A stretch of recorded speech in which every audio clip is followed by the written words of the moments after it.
Saan ba nanggaling yan, anak mo? Di naman umuwi kagabi. Sa nagkakwatya na naman yan, ha? Ba, ewan ko, tanong mo sa anak mo. Di ka naman umuwi kagabi.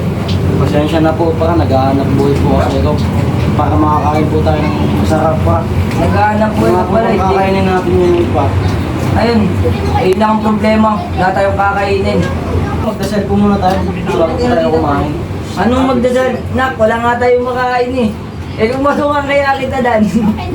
Yan ang Santos family. Naniniwala sila na kahit walang pera, basta sama-sama, masaya. May family day po kami next week. Available po ba ni Daddy? Sir, na full schedule si Mami next week. Anong araw ba yan, Nak?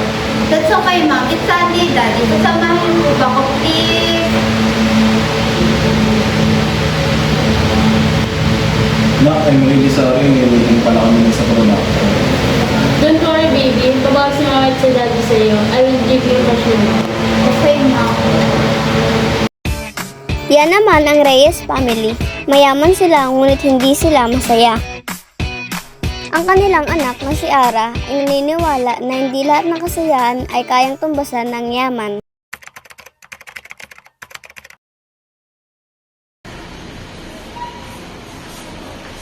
Pumpkin!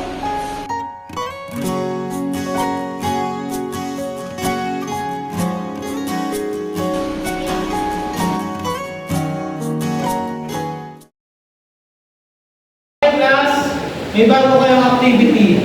Pero next meeting ko na i-announce. Please, walang absent. Sir? Oh, bakit, Mark? Pwede po ba kayo nila yan? Kasi gusto ko na itong makilis-stress.